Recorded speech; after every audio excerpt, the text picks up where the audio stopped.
जय हिंद प्यारे विद्यार्थियों। बात कर रहे हैं हम सैनिक स्कूल एंट्रेंस एग्जाम से संबंधित। तो बात चल रही है रीजनिंग के क्रम में रैंकिंग टेस्ट की, और रैंकिंग टेस्ट का एक पार्ट हमने ले लिया जिसमें हमने टोटल व्यक्ति ज्ञात करना और सेकंड साइड से जो स्थान ज्ञात करना, उसकी बात जो है हमने फर्स्ट पार्ट में की थी। आज फिर से स्टार्ट करते हैं नई बात जो है। इसमें क्या है, नेक्स्ट क्वेश्चन में in a class of 30 student Mahesh is 14 from the left hand and Ramo is 20 from the right hand, how many student are there between Mahesh and Ram. देखो यहाँ मध्य के व्यक्ति ज्ञात करना, बीच इन बिटवीन जो है वो पर्सन ज्ञात करने के लिए अपने को क्या करना चाहिए। देखो मेरे दोस्तों, इसकी एक तरकीब बताता हूं मैं आपको। देखो करना क्या, जैसे कि आपको एक बेसिक बात बताता हूं। एक लाइन में माना कि 10 व्यक्ति है। कितने व्यक्ति बेटा? 10 लोग हैं। और आपसे ये पूछा जाए कि राम का स्थान टॉप से जो है 4 है। टॉप से कितना है बेटा? 4। और बॉटम से शाम का स्थान जो है वो 3 है, 3rd नंबर पे है। अब आपसे पूछ ले बीच में कितने व्यक्ति हैं, तो आप इसको आसानी से निकाल सकते हो। कैसे मेरे दोस्तों? आप क्या करोगे, आपको पता है यार लाइन में 10 लोग हैं भाई, 10% है, तो आप क्या करोगे, इधर से 4 और इधर से 3 है। तो हमको क्या करना है कि जब भी इस तरीके का बीच वाले मध्य के व्यक्ति ज्ञात करना आपसे पूछे, तो आप क्या करो, टोटल दोनों साइड को प्लस करोगे और टोटल में से घटा दोगे। कैसे? 10 - 4 + 3 माइनस किया, आंसर आया आपका कितना? 3। तो मध्य के व्यक्ति, बीच के व्यक्ति ज्ञात करने के लिए आंसर जो आया हमारा वो 3 आ गया। कैसे मेरे दोस्तों? इसको देखो, यहाँ पर मैं इसको प्रूव करके बताता हूँ आपको। जैसे कि 10 लोग हैं, 1 2 3 4 5 6 7 8 9 और 10। अब देखो यहाँ पर मैं कह दूं राम का स्थान ऊपर से टॉप से जो है 4th स्थान पर है राम, यहाँ पर 4th स्थान हो गया। और शाम जो है नीचे से तीसरे स्थान पर 1 2 3, ये शाम जो है यहाँ पर तीसरे स्थान पर है। तो मध्य में कितने व्यक्ति है बेटा? 3 ही है इसका आंसर। तो आपको क्या करना, जब भी मध्य के व्यक्ति, बीच के व्यक्ति जो निकालने हैं, तो आप क्या करो, दोनों साइड को प्लस करके टोटल में से माइनस करो, निकल के आ जाएगा। लेकिन समस्या कहाँ आती है? समस्या वहां आती है मेरे दोस्तों कि अगर मैं कह दूं कि एक लाइन में टोटल लोग जो है वो 10 लोग है और यहाँ 10% है, और मैं कह दूं कि यार राम जो है टॉप से जो है वो 7 है और शाम जो है बॉटम से 8 पोजीशन पे है, तो बताओ मध्य के व्यक्ति कितने हैं? तो भाई पहले स्थिति हमारी इस तरीके से बन रही है, अब ये इस तरीके से स्थितियां बन रही है। तो हम मध्य के व्यक्ति कैसे ज्ञात करें? उसके लिए एक तरकीब बताऊं, पहले मैं आपको इसको प्रूव करके बताऊं। देखो आपको क्या करना है, जब भी इस तरीके का क्वेश्चन आए, आप क्या करो, वही काम करो जो पहले किया। कैसे? 10 में से, टोटल में से दोनों साइड को प्लस करके माइनस कर दो। देखो 10 8 और 7 15। अब आंसर आया आपका 5। और 5 जो आया है, अब किसी के दिमाग से माइनस में नहीं, माइनस में कोई आंसर ना हो, क्योंकि व्यक्ति जो है, पर्सन जो है वो माइनस में नहीं होते हैं, वो प्लस में ही होंगे। तो कुल मिला के ये 5 जो है इनके बीच में नहीं है। इसके लिए एक और बात आपको ध्यान रखनी है कि जब भी मध्य के व्यक्ति, आपको बीच के व्यक्ति, इन बिटवीन आपको ज्ञात करना है, तो टोटल में से दोनों साइड को प्लस करके माइनस करके आंसर निकालना है।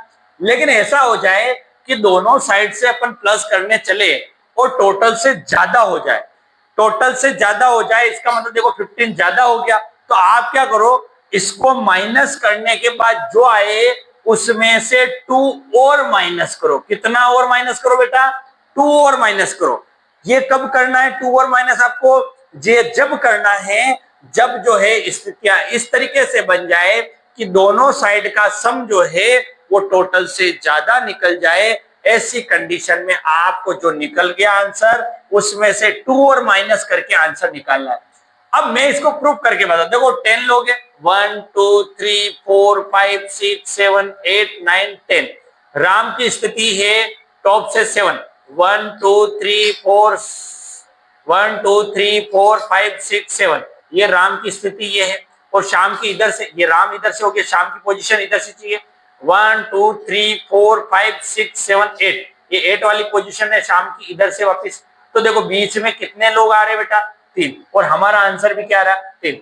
अब आपके दिमाग में सब ऐसे गोले बनाएंगे? नहीं, गोले बनाने की आपको कुछ जरूरत नहीं है। आपको क्या करना है, जब भी मध्य के व्यक्ति निकालना है, बीच के व्यक्ति इन बिटवीन निकालना है, दोनों साइड को प्लस करके टोटल में से माइनस कर दो, आपका आंसर आ जाएगा। लेकिन यदि दोनों साइड को प्लस करने पर टोटल से ज्यादा निकल रहा है तो जो आ रहा है उसमें से 2 और माइनस करो, ये तरकीब है। बोलो समझ में आएगी नहीं? तो ये काम करना। अब जो हमारे, ये तो मैंने आपको बेसिक बात बताई, अब हम हमारे क्वेश्चन के ऊपर जाते हैं। बोलो समझ में आएगी नहीं? आप ये उतारना चाहते हो तो उतार लीजिए, ठीक है बेटा। इस क्वेश्चन की हम बात करें कि इस क्वेश्चन में क्या ट्रिक लग रही है, तो देखो यहाँ क्वेश्चन को पहले पढ़ेंगे। In a class of 30 students, Mahesh is 14 from the left hand and Ramu is 20 from the right hand. How many students are there between Mahesh and Ramu? देखो आपको यहाँ पर कोई इस तरीके से लाइनें बनाने की जरूरत नहीं है, रखने की जरूरत नहीं है। आपको क्या करना है, मध्य के व्यक्ति निकालना है, इन बिटवीन निकालना है। तो आप एक बात सुन लो कि आपके पास 30 स्टूडेंट है। कितने स्टूडेंट है बेटा? 30। अब लेफ्ट से जो है महेश जो है 14 फ्रॉम द, अब मैंने अभी आपको समझाया कि जब भी आपको इस तरह के मध्य के व्यक्ति निकालना आ जाए तो आप दोनों साइड को प्लस करो। इधर से 14 दे रहा लेफ्ट हैंड से, और महेश की स्थिति और रमेश की, रामू की स्थिति 20 हो रही है, तो आप दोनों को प्लस करो। अब दोनों को अगर प्लस करने जाओगे तो मेरे दोस्तों ये तो माइनस में आ रहा, माइनस में नहीं आएगा, ये प्लस नहीं आएगा, 4 आया। अब 4 में से 2 और घटाओ। ये तरकीब है। ये तरकीब इसलिए है कि जब भी आप एक काम करो कि भाई दोनों साइड को जोड़ के टोटल में से माइनस करो और दोनों का टोटल जो है, दोनों का सम जो है टोटल से ज्यादा निकल जाए तो उसमें से 2 और घटा दो, आपका आंसर आ जाएगा। तो यहाँ मध्य के व्यक्ति जो है, बीच के व्यक्ति, इन बिटवीन जो है वो 2 व्यक्ति है। ऑप्शन नंबर आपका बी जो है वो राइट आंसर यहाँ पर होगा। नेक्स्ट क्वेश्चन की बात की जाए मेरे दोस्तों, तो यहाँ पर समझने वाली बात है, in row 56%, 27% are standing to right of zone, what is the zone position from the left hand. देखो यहाँ पर समझने वाली बात है कि इन रो 56%, एक रो में जो है कितने परसेंट है मेरे दोस्तों? 56% है। 27 are standing in the right of zone. अब देखो 27% जो है right of zone, what is the zone position of the left hand. अब यहाँ पर समझने वाली बात क्या है, देखो इसका आंसर किसी को आ गया बेटा आपको? क्या आंसर आया इसका? 20। चलो इधर देखो, आपको क्या करना है, 56 लोग जो है यहाँ पर है, और जो राइट हैंड से जो है जोन की स्थिति है वो 27 है। देखो यहाँ पर समझने वाली बात है, भाई टोटल 56 है, यहाँ पर जोन की स्थिति राइट साइड से कितनी है? 27। अब आपको इस साइड से चाहिए, इस साइड से स्थिति चाहिए, तो आप क्या करो, 56 में से ये 27 माइनस करोगे तो इधर वाले आ जाएंगे। अब 56 में से 27 गए तो बोलो कितना आता है बेटा?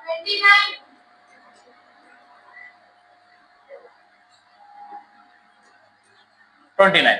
अब 29 तो ये लोग है और एक सीट उसकी, तो एक प्लस करेंगे तो आंसर कितना आ जाएगा? 30। ये बात हमारी कल हो गई थी, लेकिन इस पे हमने काम भी किया था। इसका आंसर जो है 30 जो है राइट आंसर। क्वेश्चन की बात की जाए मेरे दोस्तों, in a class Rohit got the 14 rank and was 35 from the bottom from the list of boys pass. Rohit की स्थितियों की बात करें मेरे दोस्तों, तो पास लड़कों में, मतलब एक एग्जामिनेशन में पास लड़कों में रोहित की स्थिति की बात करें तो पास वाली लिस्ट में जो है रोहित की स्थिति है, Rohit got the 14 from rank and was 35 from the bottom. Rohit जो है 14 नंबर पर जो है उसकी स्थिति है टॉप से, और बॉटम से है 35। तो पास वाले लड़कों में टोटल पास कितने हैं उसके निकालने के लिए मैंने कल भी आपको बात बताई थी कि जब भी टोटल निकालना हो आपको क्या करना है, टोटल निकालने के लिए लेफ्ट प्लस राइट, या मैं ये भी कर सकता हूं कि टॉप प्लस बॉटम -1, दोनों साइड को प्लस करके -1 करना है। तो आप 35 और 14 को प्लस करके -1 करेंगे तो ये आ जाएगा आपका 48। अब हमको ये पता चल गया कि जो पास वाली लिस्ट है, पास लड़कों की जो लिस्ट है उसमें 48 लड़के टोटल है। रोहित की स्थिति से हमको पता चल गया। लेकिन आगे इसने कहा 4 boys did not take the examination, 4 लड़के जो है जिन्होंने एग्जाम नहीं दिया, और 1 फेल्ड, एक स्टूडेंट फेल है। भाई हमको बताना है what is the total strength of the class. अरे भाई जो फेल हुए इसका मतलब वो भी एग्जाम में बैठे हैं, और जो स्टूडेंट पेपर में फेल हुआ है वो भी बैठा है, और जो पेपर नहीं दे पाए, 4 boys did not take the exam, जिन्होंने पेपर नहीं दिया तो वो भी फेल की श्रेणी में आएंगे। तो वो एक तरीके से 4 तो वो है जो पेपर नहीं दे पाए, और एक लड़का वो जो पेपर देने के बावजूद फेल हो गया। तो टोटल अपने को स्ट्रेंथ बतानी, क्लास की स्ट्रेंथ बतानी है। तो क्लास की स्ट्रेंथ बताने के लिए हम सबको प्लस करेंगे। 48 52 प्लस 1 कितना हो गया 53। आंसर कितना हो गया इसका 53। ऑप्शन नंबर बी जो है आपका राइट आंसर होगा। क्वेश्चन की बात करें मेरे दोस्तों, तो यहाँ पर जो है थोड़ा टाइप वापिस चेंज है, और टाइप में जो है यहाँ पर देखो एक तरीके से इसको हम बोलते तार्किक रूप से। तार्किक रूप से मतलब लॉजिकली रूप से आपको यहाँ पे शॉर्ट और लॉन्ग बताना है कि कौन ये इससे बड़ा है, ये इससे छोटा है, ये इससे छोटा है, ये इससे बड़ा है। इस टाइप के क्वेश्चन जो है ये भी पेपर में आ जाते हैं। तो यहाँ पर समझने वाली बात है, क्वेश्चन की एक एक लाइन को पढ़ेंगे और किस तरीके से इसको करने का प्रयास करेंगे। देखो मेरे दोस्तों, यहाँ पहले क्वेश्चन की बात, यहाँ पे लाइन को पढ़े, Anil is taller than Sunny and Sunny is shorter than baby. Anil is taller than Sunny. अब देखो अनिल जो है, पहले मैं अनिल की बात करूं, अनिल, अनिल का पूरा नाम लिखता हूं, और ये अनिल जो है आपका सनी से क्या है, टॉलर, टॉलर। अब सनी को लिख दिया मैंने, ये सनी की बात कर ली कि भाई सनी से जो है वो टॉलर है, ठीक है, टॉलर मतलब बड़ा है, ठीक। अब देखो आगे बात करें, Anil is taller than Sunny and Sunny is shorter than baby. इसका मतलब सनी जो है वो बेबी से क्या है, शॉर्टर। अनिल इज, वापस पढ़ेंगे इस लाइन को, Anil is taller than Sunny. Anil जो है सनी से छोटा, टॉलर है मतलब बड़ा है, and Sunny is shorter than baby. अब सनी जो है वो बेबी से क्या है, छोटा। तो यहाँ पर ये वाली बात है, ठीक है, ये छोटा हो गया। Anil is taller than boss. Anil जो है बॉस से बड़ा है, height is less then Sunny. अब अनिल जो है वो यहाँ पर समझना, Anil is taller than boss. Anil जो है वो यहाँ पर टॉलर देन बॉस है, तो यहाँ पर बॉस से जो है वो बड़ा है, लेकिन यहाँ समझने वाली बात है whose height less than Sunny. लेकिन ये जो है सनी से छोटा है, मतलब सनी से ये छोटा है, सनी इससे बड़ा है, ठीक है। बेबी शॉर्टर देन अनिल, तो बेबी जो है शॉर्टर देन है। Who is the shorter than among them. सबसे छोटा कौन है बेटा, सनी। क्या होगा, सनी होगा कि बॉस होगा, बॉस होगा। तो यहाँ पर आपका बॉस जो है आपका डी ऑप्शन यहाँ पे राइट आंसर होगा। नेक्स्ट क्वेश्चन की बात की जाए मेरे दोस्तों, यहाँ पर ABCD and E each has different height. D is shorter than only B. देखो यहाँ पर ABCDE 5 लोग जो है ABCDE इनकी डिफरेंस हाइट है और इनके बारे में बताया गया है। अब क्या कैसे कौन किससे बड़ा है कौन किससे छोटा है उसके बारे में बात करें यहाँ पर, तो देखो D is shorter than only B। देखो यहाँ समझने वाली बात है, D is shorter than only B, only B। तो यहाँ पर आपको ये ध्यान रखनी है, ये B रख दिया, D is shorter than only B। D जो है B से छोटा है, D जो है वो केवल B से छोटा है, बाकी सबसे बड़ा है। क्वेश्चन क्या कहा, D is shorter than only B। D जो है B से छोटा है, only, ठीक है। E is shorter than A and C। अब देखो E जो है वो A और C से छोटा है।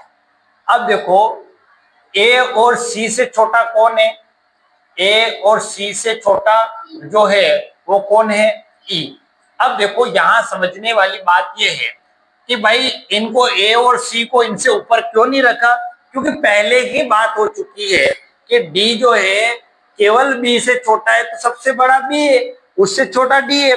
अब D से सब छोटे हैं तो D के नीचे ही आएंगे। तो A और C जो है छोटे हैं, लेकिन इनकी तुलनाओं के बारे में अपने को कुछ बताया नहीं, लेकिन ये बल्कि कह दिया उसने कि E is shorter than A और C, और E जो है A और C से छोटा है, तो सबसे छोटा कौन है बेटा, तो यहाँ पर ऑप्शन नंबर आपका ए जो है वो राइट आंसर होगा। क्वेश्चन की बात की जाए मेरे दोस्तों, या देखो नेक्स्ट क्वेश्चन की बात करें, Sita is elder than Renu, Gita is younger than Renu, while Priya is elder than Sita, who is the eldest.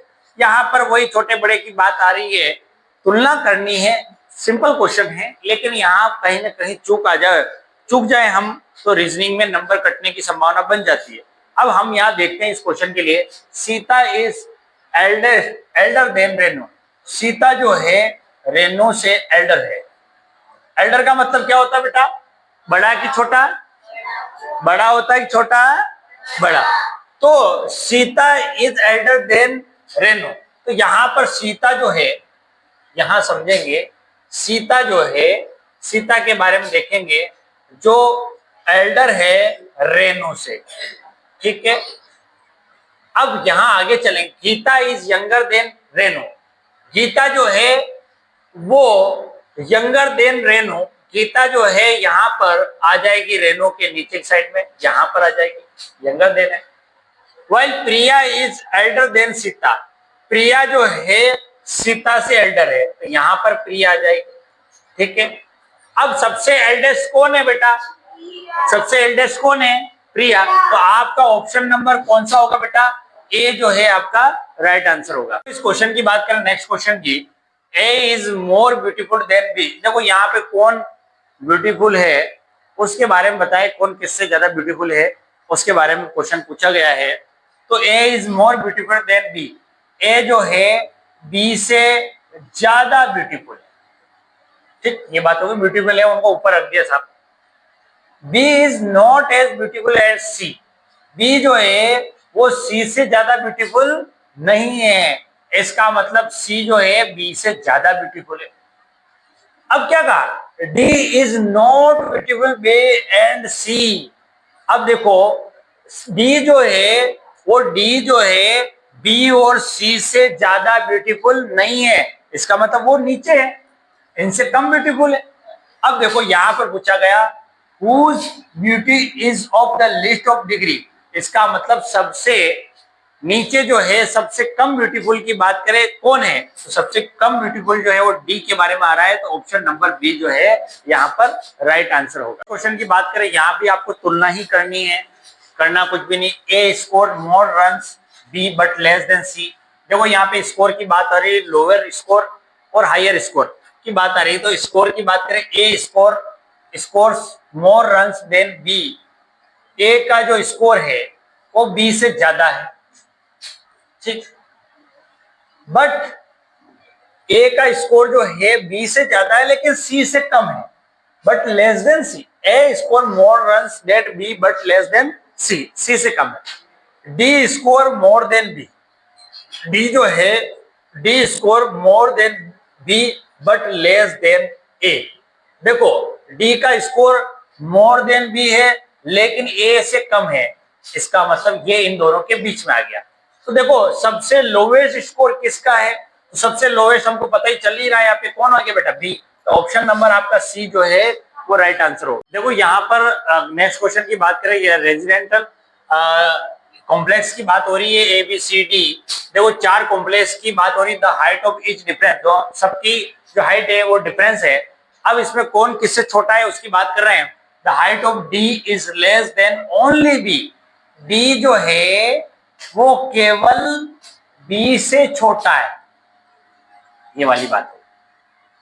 अब इसका मतलब जो दो और बचे हुए हैं वो इनसे छोटे ही हैं। क्यों बेटा? क्वेश्चन ने क्या कहा? The height of D is less than only B, D जो है केवल बी से छोटा है। The height of A is less than D, बिल्कुल डी एंड सी। अब डी एंड सी से जो है वो छोटा है कौन? ए। और देखो डी केवल बी से ही छोटा था इसलिए ये यही रहेगा। अब them has the lowest height, lowest किसकी होगी बेटा? ए की। ऑप्शन नंबर जो है आपका डी राइट है, ए जो है इसका आंसर होगा।